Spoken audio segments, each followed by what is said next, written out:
Hello friends and welcome to our channel Sam Codes. तो आज हम पढ़ रहे होंगे एक बहुत ही इंटरेस्टिंग और एक इम्पॉर्टेंट टॉपिक जिसका नाम है फंक्शंस इन सी लैंग्वेज। तो सबसे पहले हम बेसिकली जान लेते हैं कि फंक्शन होता क्या है। A function is a group of statement that together perform a task. कोई भी टास्क कंप्लीट करने के लिए हमें उसमें स्टेटमेंट्स बनाने होते हैं, बहुत सारे स्टेटमेंट्स हमें बनाने होते हैं और उसी स्टेटमेंट्स के ग्रुप को हम फंक्शन कहते हैं। Every C program has at least one function. हर सी प्रोग्राम में कम से कम एक फंक्शन तो ज़रूर होता है। हम जैसे लिखते हैं वॉइड मेन, इस तरह का हम फंक्शन अपने सी प्रोग्राम में लिखते हैं, जैसे which is main and all the most trivial programs can define additional functions. एक से ज़्यादा भी फंक्शंस किसी प्रोग्राम में हो सकते हैं। इसके बाद हम बढ़ते हैं फंक्शंस के टाइप्स के ओर। तो फंक्शंस के यहाँ पे हमने दो कैटेगरीज में डिवाइड किया हुआ है, जिसका नाम है लाइब्रेरी फंक्शन और user defined function. Library function मतलब जो हमारा कंपाइलर पहले से ही कंप्यूटर में इंस्टॉल करा देता है, जैसे कि यहाँ पे printf का हम यूज़ करते हैं, ठीक है, और scanf फंक्शन का यूज़ करते हैं। इस तरह के फंक्शन को हम लाइब्रेरी फंक्शन कहते हैं। और सेकंड है हमारा user defined function. User defined function का मतलब ये है कि जो फंक्शन यूज़र द्वारा बनाया जाता है उसे हम यूज़र डिफाइंड फंक्शन कहते हैं। इसके बाद हम आते हैं सी फंक्शन के कुछ एस्पेक्ट्स की ओर। तो यहाँ पे हमें तीन तरह के सी फंक्शंस के एस्पेक्ट्स दिए हुए हैं। फर्स्ट है फंक्शन डेफिनेशन, सेकंड है फंक्शन कॉल और थर्ड है फंक्शन डिक्लेरेशन। तो सबसे पहले हम फंक्शन डेफिनेशन को जान लेते हैं। फंक्शन डेफिनेशन का सिंटेक्स हमें दिया हुआ है रिटर्न टाइप फंक्शन। तो हमने कुछ रिटर्न टाइप फंक्शन ऑलरेडी देखे हुए हैं, जैसे कि इंट, ओके, बाद में हमारा फ्लोट आ जाता है, डबल और लॉन्ग। इस तरह के कुछ रिटर्न टाइप फंक्शन हम ले सकते हैं। एग्जाम्पल की तौर पे मैं इंटेजर, ये मैं एक रिटर्न टाइप फंक्शन लेता हूँ, उसका ही नेम हमें यहाँ पे लिखना है, जैसे कि मैं उसका नेम लिखता हूँ ए, और आर्गुमेंट लिस्ट में जैसे इंट ए, इंट बी, इस तरह की आप आर्गुमेंट लिस्ट बना सकते हो। इसे आपको ब्रैकेट में ले लेना है। इसके बाद आप अपना फंक्शन की बॉडी या स्टेटमेंट्स लिख सकते हो और यही आपका होता है फंक्शन डेफिनेशन का सिंटेक्स। इसके बाद हम पढ़ रहे होंगे फंक्शन कॉल्स के बारे में, जिसमें सबसे पहले है फंक्शन, फिर उसका नेम, उसके बाद आर्गुमेंट लिस्ट, और ये होते हैं फंक्शन कॉल का सिंटेक्स। इसके बाद फंक्शन डिक्लेरेशन, जिसमें सबसे पहले रिटर्न टाइप फंक्शन, नेम और आर्गुमेंट लिस्ट। ये हमने अभी थोड़ी देर पहले देखा था कि किस तरह रिटर्न टाइप फंक्शन, नेम और आर्गुमेंट लिस्ट को लिखा जाता है। और हम जब इसके प्रोग्राम करेंगे तो आपको और क्लियरिटी आएगी कि सी फंक्शन के एस्पेक्ट्स किस तरह आपको प्रोग्राम में यूज़ किया जाना चाहिए। इसके क्लैरिफिकेशन के लिए हम जान लेते हैं प्रोग्राम में किसे क्या कहा जाता है। तो यहाँ पे जैसे कि आप देख पा रहे हो, इंटेजर जो दिया है वो हो गया है अपना रिटर्न टाइप। इसके बाद सम ये हो गया अपना फंक्शन नेम। इंटेजर ए, इंटेजर बी, ये हो गया अपना पैरामीटर लिस्ट, या हम इसे आर्गुमेंट लिस्ट भी कहते हैं। इसके बाद लोकल डिक्लेरेशन हो गया। इंटेजर सी, ये हो गया हमारा local declaration. C equals to a plus b, ये हमारे स्टेटमेंट्स में आ जाएगा, जो भी आप लिखते हो इसके नीचे। इसके बाद रिटर्न स्टेटमेंट, ये रिटर्न के आगे जो लिखा होता है वो होता है रिटर्न स्टेटमेंट। इसके बाद अगर ओरिजिनल वैल्यू या एक्चुअल वैल्यू मॉडिफाइड, या हम उसे कहते हैं चेंज, ध्यान दीजिएगा, बहुत ही इम्पॉर्टेंट कॉन्सेप्ट है।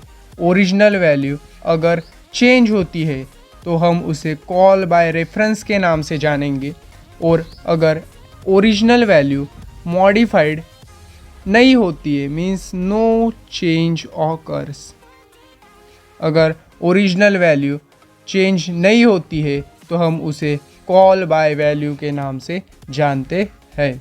तो आशा करता हूँ कि ये भी कॉन्सेप्ट आपका क्लियर हो गया होगा। इसके बाद हम बढ़ते हैं फंक्शन के टाइप के ओर। तो हम देख रहे होंगे no argument and no return value, no argument and return value, argument and no return value, argument and return value. इस तरह के 4 प्रोग्राम्स हम अपने सी प्रोग्रामिंग लैंग्वेज के फंक्शन के टॉपिक्स में पढ़ने वाले हैं। तो चलिए बढ़ते हैं हम अपने प्रोग्रामिंग की ओर। तो हम आ गए अपने टर्बोसीड्रॉइड पर। सबसे पहले हमने जो 4 फंक्शन पढ़े थे उसमें सबसे पहला type no argument and no return value का प्रोग्राम बनाने वाले हैं। तो प्रोग्राम बनाते वक्त हम सबसे पहले 2 फाइल्स, हेडर फाइल्स इंक्लूड करते हैं, जिसका नाम है stdio.h और conio.h। ये सबसे पहले मैंने हेडर फाइल्स इंक्लूड कर दी। यहाँ से थोड़ा ध्यान दीजिएगा। सबसे पहले मैं void sum नाम का एक फंक्शन लेता हूँ, जिसे हमें void main नाम के फंक्शन में डिक्लेयर कराना है। ओके, तो यहाँ पे मैं आपको समझने के लिए एक कमेंट कर देता हूँ, जिसका नाम है function declaration. Okay, function declaration. इसके बाद हम void main फंक्शन के अंदर हम सम इस फंक्शन को डिक्लेयर करने वाले हैं। CLR SCR ये एक हमारा लाइब्रेरी फंक्शन है। लाइब्रेरी फंक्शन क्या होता है ये हमने पहले ही पढ़ चुके हैं। इसके बाद सम नाम का एक फंक्शन लेता हूँ। हम यहाँ पे 2 नंबर का सिंपली एडिशन करने वाले हैं। तो सम नाम का मैंने फंक्शन ले लिया, और प्रोग्राम को एंड करने के लिए या आउटपुट स्क्रीन को स्टॉप करने के लिए हम गेज फंक्शन का यूज़ करते हैं। ये भी एक लाइब्रेरी फंक्शन है। तो हमने जो ये सम नाम का फंक्शन लिया है उसे हम कॉल करते हैं, इसलिए मैं यहाँ पे फंक्शन कॉलिंग नाम की कमेंट डाल देता हूँ। ठीक है, कमेंट सिर्फ समझने के लिए है। कमेंट का प्रोग्राम में कोई भी यूज़ होता नहीं है। इसके बाद हमने कॉल तो कर दिया, बट प्रोग्राम शुरू होता है यहाँ से। फंक्शन डेफिनेशन कहा जाता है इसे क्या कहा जाता है?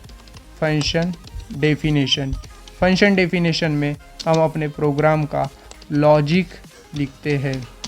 जैसे अभी मुझे यहाँ पे एडिशन ऑफ 2 नंबर करना है, तो मैं यहाँ पे प्रोग्राम का लॉजिक लिखता हूँ इंटीजर a, b, c। मैंने 3 वेरिएबल को इंटीजर के फॉर्म में ले लिया है। फिर मैं यूज़र को इनपुट दूंगा कि कोई भी 2 नंबर जिसे आपको एडिशन कराना है वो एंटर करो। Enter any 2 numbers.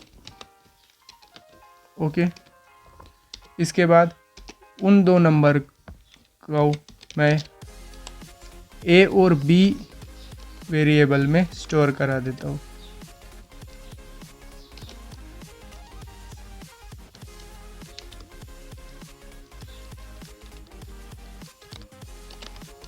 इसके बाद c equals to a plus b, ये हो गया उसके पीछे का लॉजिक। ओके, इसके बाद मैं c वेरिएबल को प्रिंट करा देता हूँ। The result is %d।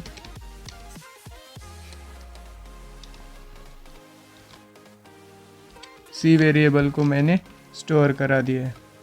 यहाँ पे एम्परसेंड नहीं लगता, ये आपको ध्यान में रखना है। इसके बाद आपको प्रोग्राम को क्लोज कर देना है। इसके बाद मैं प्रोग्राम को रन करता हूँ। यहाँ पे आउटपुट स्क्रीन पे आप देख सकते हो एंटर एनी 2 नंबर आ गया है, जिसमें मैं 5 और 6 को एंटर करता हूँ तो आउटपुट स्क्रीन पर 5 + 6 11 आ जाता है। तो ये हो गया हमारा no argument and no return value का फंक्शन। तो इसके बाद हम देखते हैं हमारे सेकंड टाइप ऑफ फंक्शन, जिसका नाम है no argument and return value.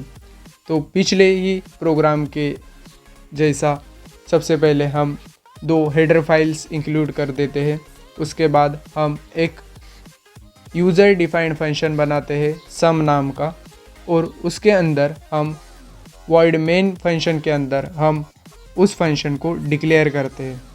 तो सबसे पहले मैं यहाँ पे इंटेजर लेता हूँ यस नाम का, जिस और CLR ये एक लाइब्रेरी फंक्शन को इनपुट करा देता हूँ, जिससे हमारी स्क्रीन क्लियर हो जाती है। फिर यस नाम के फंक्शन में मैं अपने 2 नंबर का एडिशन स्टोर करा देता हूँ। इसी को हम प्रिंट करते हैं प्रिंटफ फंक्शन के ज़रिए। ठीक है, यहाँ पे लिखता हूँ द रिज़ल्ट इज़ ओके। इसके बाद मैं यस नाम के फंक्शन को यहाँ पे स्टोर करा देता हूँ। इसके बाद गेट फंक्शन के ज़रिए हम अपने आउटपुट स्क्रीन को स्टॉप करा देते हैं। इसके बाद हम एक फंक्शन डेफिनेशन का यूज़ करते हैं इंट सम ओके। यहाँ पे हम अपने प्रोग्राम का वही सेम लॉजिक लिखेंगे int a, b, c 3 variable मैंने इनपुट करा दिए हैं। प्रिंटफ के ज़रिए हम यहाँ पे यूज़र को इनपुट देंगे कि कोई भी 2 नंबर इनपुट करिए, एंटर एनी 2 नंबर ओके। इसके बाद मैं स्कैनफ के मदद से उन 2 नंबर की वैल्यू a और b वेरिएबल में स्टोर करा देता हूँ।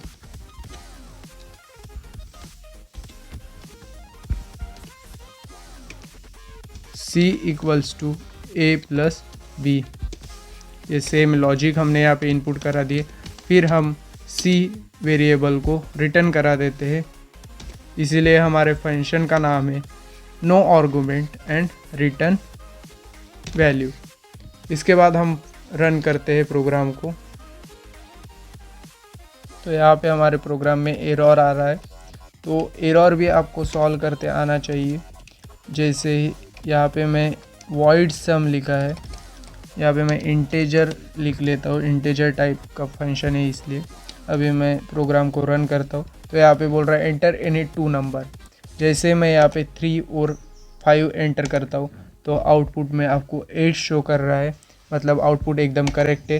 तो ये हुआ हमारा सेकंड टाइप ऑफ फंक्शन, जिसका नाम है no argument and return value. के बाद हम आते हैं अपने थर्ड टाइप के और, जिसका नाम है argument and no return value. यहाँ पे हम वही काम करने वाले हैं जो हम 2 प्रोग्राम से करते आ रहे हैं।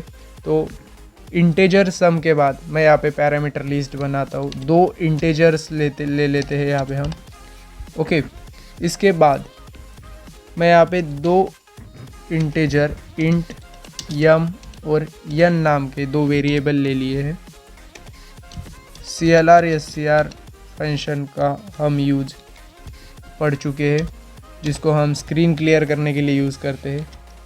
फिर सम में वही दोनों इंटेजर को मैं स्टोर करा देता हूँ सम फंक्शन में ओके। फिर गेट से हम आउटपुट स्क्रीन को स्टॉप करते हैं। इसके बाद हम फंक्शन डेफिनेशन के पार्ट में वॉइड ओके, यहाँ पे स्पेलिंग मिस्टेक हो गई, वॉइड सम में 2 पैरामीटर्स लेंगे इंट इंट ओके। इसके बाद यहाँ से हमारा प्रोग्राम शुरू होता है। इंटेजर लेता हूँ मैं, integer a, b, c okay, और प्रिंटफ फंक्शन के मदद से मैं यूज़र को कमांड दूंगा कि एंटर एनी टू नंबर्स। यहाँ पे यूज़र को मैंने कमांड दे दी है कि 2 नंबर इनपुट कराओ। इसके बाद हम वो 2 नंबर को स्टोर करने के लिए स्कैनफ फंक्शन का यूज़ करेंगे, %d okay, inverted comma close comma %a comma %b। इसके बाद हम c equals to a plus b ये लॉजिक लिखेंगे और प्रिंटफ के मदद से हम c वेरिएबल को स्टोर करा देंगे जहाँ पे हमारा रिज़ल्ट स्टोर होगा। तो यहाँ पे लिख लेते हैं द रिज़ल्ट इज़। वीडियो थोड़ा बड़ा होगा पर आपको वीडियो आखिर तक देखना है जिससे आपके कॉन्सेप्ट सारे क्लियर हो जाए। मसी तो ये हो गया हमारा argument and no return value का फंक्शन। हम अपने प्रोग्राम को रन करके देखते हैं। तो यहाँ पे हमें 2 नंबर इनपुट करने के लिए कह रहा है, तो मैं इनपुट करता हूँ 5 + 5, तो रिज़ल्ट 10 दिखा रहा है। मतलब ये हमारा प्रोग्राम एकदम सही है। इसके बाद हम हमारे लास्ट टाइप की ओर बढ़ते हैं जिसका नाम है आर्गुमेंट एंड रिटर्न वैल्यू। यहाँ पे भी हमारा सेम लॉजिक अप्लाई होगा, सिर्फ यहाँ पे हम 3 इंटीजर लेंगे m, n, s। ओके, इसके बाद CLR SCR लाइब्रेरी फंक्शन का मैं यूज़ करता हूँ और s नाम के फंक्शन में हम m और n वेरिएबल के एडिशन को स्टोर कर रहे होंगे। m, n लिख लेता हूँ, अभी आपको धीरे धीरे समझ रहा होगा। printf के मदद से मैं इन दोनों फंक्शन की एडिशन, मतलब यहाँ पे मैं लिख लेता हूँ द रिज़ल्ट इज़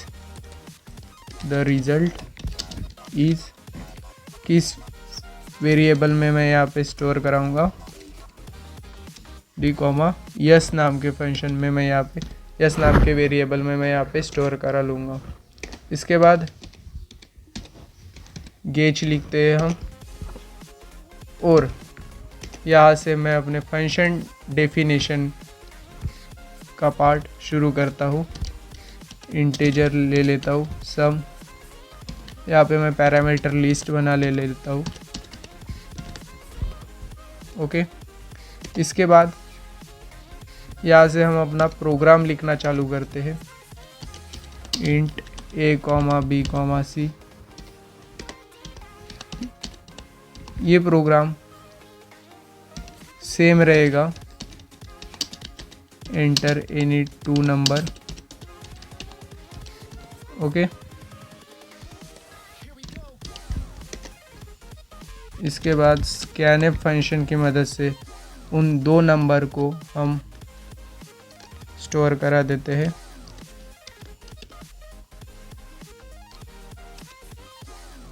a और b नाम के वेरिएबल को मैंने स्टोर करा दिया है। ओके, और ये हो गया हमारा लॉजिक। इसके बाद मैं c को रिटर्न करा देता हूँ और ये बन गया हमारा प्रोग्राम। तो इसे रन करके देखते हैं। तो यहाँ पे बोल रहा है एंटर एनी 2 नंबर। अभी हम थोड़ा बड़ा नंबर लेते हैं, 30 + 23। तो यहाँ पे एक्यूरेट आंसर शो कर रहा है 53। तो इस प्रकार हमने 4 टाइप के फंक्शन पढ़ लिए, उसके प्रोग्राम रन कर लिए, फंक्शन मतलब क्या होता है ये भी पढ़ लिया है। तो अभी हम बढ़ते हैं हमारे क्विज सेशन की ओर। ये शुरू करते हैं। वीडियो के कमेंट में जो सबसे पहले आंसर करेगा उसे अगले लेक्चर में शॉर्ट आउट किया जाएगा। तो इस लेक्चर का क्वेश्चन है how many type of user defined function in C language. तो आपको आंसर कमेंट में बता देना है और वीडियो पसंद आई तो लाइक करना, शेयर करना और सब्सक्राइब करना ना भूलिए। Thanks for watching.